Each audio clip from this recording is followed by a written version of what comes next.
Hace algunos años viví en un pueblo pequeño perdido entre las montañas llamado San Jerónimo. Era un lugar tranquilo, donde el tiempo parecía detenerse, pero también uno de esos sitios donde en las noches se esconden secretos que nadie se atreve a mencionar.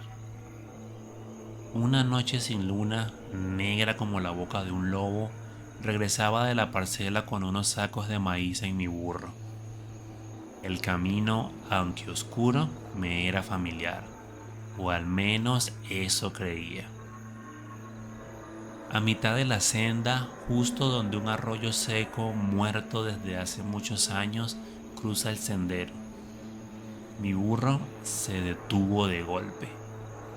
Ni jalando las riendas ni empujándolo conseguí que diera un paso más. Rebuznaba abajo, como asustado, y fue entonces cuando lo vi. A un lado del arroyo, sentado en una piedra grande, estaba un hombre. Al principio parecía normal, como alguien esperando. Llevaba un sombrero ancho que le cubría el rostro y un poncho viejo que colgaba hasta sus pies.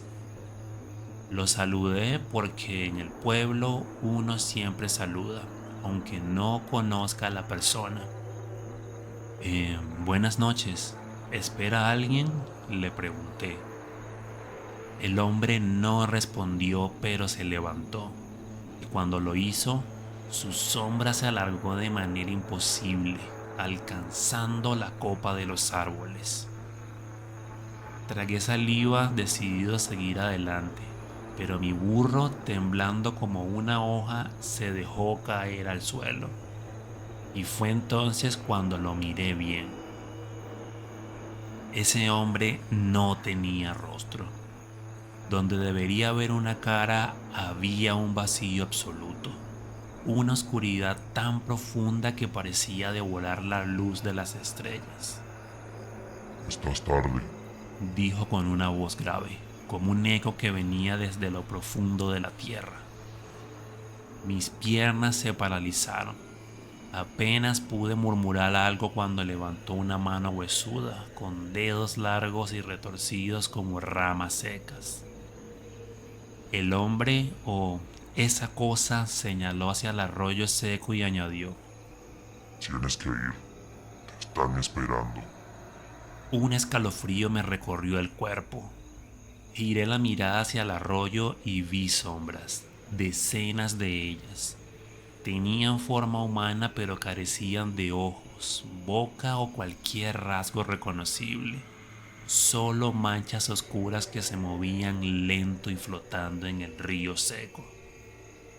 Ven con nosotros, murmuraron todas a la vez, sus voces resonando como un susurro helado dentro de mis huesos. Intenté rezar, pero las palabras no salían de mi boca. Cerré los ojos intentando no desmayarme, y de alguna manera logré soltar al burro. El animal salió corriendo y yo lo seguí, tropezando y cayendo con las sombras pisándome los talones. Susurraban palabras incomprensibles, llenándome de un terror que jamás había sentido. No sé cómo llegué a mi casa. Mi madre me encontró en la puerta, cubierto de tierra y temblando. Como pude, le conté lo que ocurrió, pero solo me dio un rosario y me hizo prometer que nunca volvería a pasar por ese camino de noche.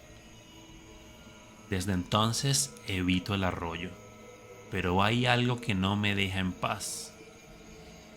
Esa misma noche, cuando intenté dormir, sentí un peso en la cama como si alguien se hubiera sentado junto a mí.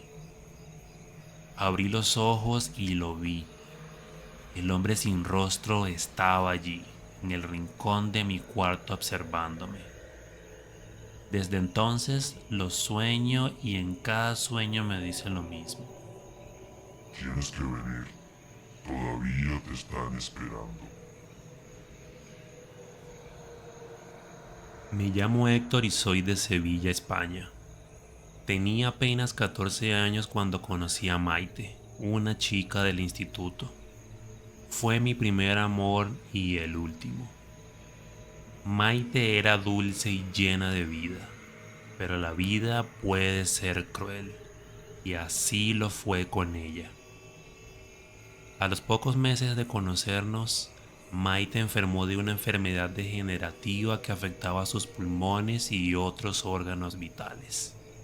Fue un proceso lento, una tortura que la consumía día a día mientras yo me quedaba impotente a su lado, intentando darle todo el amor y la fuerza que podía. Recuerdo como si fuera ayer la última vez que la visité en el hospital. Su cuerpo estaba completamente frágil, pero sus ojos aún brillaban con esa intensidad que siempre había amado. Héctor, me dijo con una voz quebrada, jamás te olvidaré. Le tomé la mano y le repetí la frase que siempre le decía, juntos por siempre. Esas fueron nuestras últimas palabras. Maite murió esa noche y mi mundo se desmoronó. Pasaron los años y la vida siguió su curso, pero yo nunca la olvidé. No podía. Comencé a trabajar en el turno nocturno de recogida de basura. Cada noche, agarrado en la parte trasera del camión, recogía las bolsas de los pequeños contenedores. Curiosamente, nuestro recorrido pasaba por enfrente del edificio donde Maite había vivido, y cada noche allí estaba ella, su espíritu de pie mirando fijamente mientras el camión pasaba. Desde pequeño siempre tuve una sensibilidad para ver a los muertos. Mis padres decían que era un don, algo que tenía desde bebé. Ver a Maite era a la vez reconfortante y triste. Sabía que su alma no descansaba y que seguía allí, atrapada en un limbo del cual no podía escapar. Nunca le conté a nadie sobre esto, era mi secreto, mi tristeza personal. Pero con el tiempo me acostumbré a verla. Era como si, de alguna manera, seguíamos estando juntos. La muerte de Maite dejó cicatrices profundas en mi alma. No me sentía preparado para conocer a nadie más, y la idea de enamorarme de nuevo parecía algo imposible. Sin embargo, la vida tiene sus propias formas de sorprendernos. Un día conocí a Irene. Era diferente. Su presencia iluminaba mi vida de una manera que no había sentido en muchísimos años. Poco a poco comenzamos una relación y eventualmente nos mudamos juntos a un pequeño departamento en Triana. Era nuestro nidito de amor. Fue entonces cuando las cosas comenzaron a cambiar. De repente Maite dejó de aparecerse. No verla frente a su antiguo portal fue una sensación extraña. Me sentía nostálgico, pero también pensé que quizás Maite, de algún modo, había encontrado la paz al ver que yo seguía adelante con mi vida. Pero la calma duró poco. Una noche, mientras estaba en mitad de la jornada laboral, recibí una llamada de Irene. Estaba en un estado de pánico, apenas podía respirar. Mientras intentaba calmarla, ella me decía entre sollozos que había visto una chica en el pasillo de nuestra casa. Su descripción era inconfundible. Era Maite. Los días siguientes fueron un infierno. Los ataques de pánico de Irene se volvieron más frecuentes y las apariciones de Maite mucho más agresivas. Irene comenzó a tener problemas respiratorios severos, pero los médicos no encontraban ninguna explicación. Pasamos por innumerables pruebas, consultas y tratamientos, pero nada parecía ayudarla. La salud de Irene se deterioraba y yo me sentía cada vez más desesperado. Finalmente tomé una decisión dolorosa. Me separé de Irene con la esperanza de que alejarse de mí y de mi pasado pudiera ayudarla a recuperarse. Y así fue, funcionó. Irene mejoró rápidamente una vez que nos separamos, pero yo volví a mi soledad, a mi rutina nocturna. Maite volvió a aparecerse cada noche postrada en su portal y su mirada siempre fija en mí. Ahora sé que jamás podré estar con otra persona. Le juré a Maite que siempre estaríamos juntos y parece que su espíritu no me dejará romper esa promesa. Viviré con su presencia constante, con el peso de mi amor eterno por ella, sabiendo que en algún lugar entre este mundo y el próximo, Maite y yo estaremos destinados a estar siempre juntos.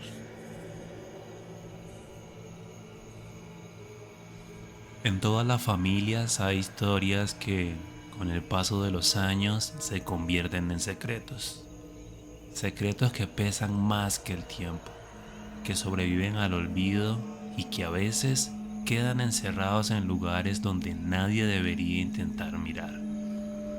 Esta historia no me pertenece a mí, pero me fue contada por mi madre, quien la escuchó de primera mano de la señora Laura, una vecina que fue como una segunda abuela para nosotros. La señora Laura era una mujer muy especial. Había enviudado joven y no tuvo hijos, pero siempre tuvo un espacio en su corazón para nosotros, los hijos de la vecindad. Yo la veía como una abuela. Nos recibía en su casa cuando mi madre tenía que trabajar hasta tarde, y para mí quedarme allí era una alegría. Su hogar, aunque viejo y algo sombrío, era amplio y tenía un aire especial. Un lugar lleno de recuerdos, pero también de algo más. Aquella noche fría de invierno, mi madre nos dejó al cuidado de la señora Laura. Mis hermanos y yo estábamos emocionados porque su casa siempre fue un sitio fascinante. Habitaciones grandes, muebles antiguos y ese enorme jardín con rincones oscuros y misteriosos. Aunque era divertido jugar allí, había una reja de hierro en el patio que siempre nos había intrigado. Era vieja, cubierta de cadenas y un candado oxidado, y parecía proteger algo importante. Cada vez que preguntábamos, la señora Laura nos evitaba el tema con amabilidad, como si prefiriera que nunca supiéramos lo que había detrás. Pero esa noche fue diferente. Mientras corríamos por el jardín, mi hermano menor se detuvo en seco. Nos miró con los ojos muy abiertos y nos dijo: escuché algo, como si alguien moviera las cadenas. Nos quedamos quietos mirando hacia aquella reja. El lugar estaba envuelto en sombras y el viento hacía que las hojas crujieran, pero no escuchamos nada más. Fue suficiente para que corriéramos dentro de la casa riendo nerviosos. Ya sentados en la mesa cenando, la curiosidad no nos dejó en paz. Esta vez insistimos más. ¿Qué hay detrás de esa reja, señora Laura? Ella dejó los cubiertos, nos miró en silencio durante un largo rato y finalmente soltó un suspiro. Por su expresión, supe que lo que nos iba a contar no era fácil para ella. Esa reja y esas escaleras llevan a un túnel, a una cripta, nos dijo finalmente. Esta casa fue construida en el siglo XIX, cuando este terreno pertenecía a una familia poderosa. Antes de que mi esposo y yo compráramos la propiedad, nos advirtieron que aquel lugar era inestable y que no podíamos bajar. Pero mi esposo no pudo evitar la curiosidad. Mis hermanos y yo nos quedamos en silencio escuchando cada palabra atentamente. Una tarde, mientras yo cocinaba, él decidió bajar con una lámpara. Bajó aquellas escaleras de piedra hasta llegar a una sala subterránea. Me contó que el lugar estaba cubierto de polvo y humedad, con nichos vacíos en las paredes. Parecía una especie de cripta familiar. ¿Y qué más había? Pregunté con un hilo de voz. La señora Laura bajó la mirada, como si dudara en continuar. En el centro de la sala había algo, una caja de metal rojo. Era pequeña, pero tenía grabados símbolos extraños, como inscripciones antiguas. Lo peor era el candado. No era un candado común. Estaba cubierto de los mismos símbolos, como si alguien hubiera querido asegurar que nada ni nadie pudiera abrirlo. Nos miró con seriedad y continuó. Mi esposo era un hombre respetuoso. Me dijo que no lo tocó, que solo la alumbró con su linterna. Pero justo cuando se dio la vuelta para salir, escuchó el candado abrirse. En ese momento un escalofrío recorrió mi espalda. No vio nada, pero escuchó algo que se arrastraba en la oscuridad. Él no pudo moverse, se quedó paralizado con la linterna temblando en su mano y escuchando cómo algo se deslizaba lentamente hacia él. Cerró los ojos y rezó esperando que aquello se detuviera. ¿Y luego? Preguntó mi hermano menor temblando un poco. Bueno, me contó que después de un rato el silencio fue total. Fue peor que cualquier ruido, porque sentía que algo o alguien lo estaba observando. Cuando finalmente pudo moverse, corrió de regreso. Salió gritando y me pidió que bloqueara la entrada. Yo tomé una cadena y ese candado viejo que aún está allí. La señora Laura nos miró con seriedad. Desde entonces nunca volvimos a bajar. ¿Y qué pasó con su esposo? Pregunté con nerviosismo. Nunca volvió a ser el mismo, respondió ella. Dejó de dormir. Comenzó a escuchar susurros en un idioma que sonaba como alemán, aunque no podía entender lo que decía. Con el tiempo, su salud empeoró. Los médicos dijeron que tenía Alzheimer, pero yo sé que fue otra cosa. Nos quedamos en silencio. Afuera el viento soplaba con fuerza y hacía que las ramas de los árboles golpearan las ventanas. El sonido de las cadenas seguía resonando en mi mente. Y esa noche, por primera vez, la casa de la señora Laura dejó de parecer un lugar seguro. Pasaron los años y la señora Laura falleció. En su testamento nos dejó la casa con una condición. Prometan que nunca abrirán esa reja. Mi madre, fiel a su promesa, ha mantenido la cadena y el candado intacto. Pero a veces, cuando el silencio de la noche es absoluto, me despierto sobresaltado. Escucho el sonido metálico como si las cadenas se movieran y el eco de algo que se arrastra en la oscuridad. Nunca he bajado a ese lugar y nunca lo haré. Hay cosas que es mejor dejar encerradas, porque lo que una vez fue liberado podría no querer regresar a su prisión.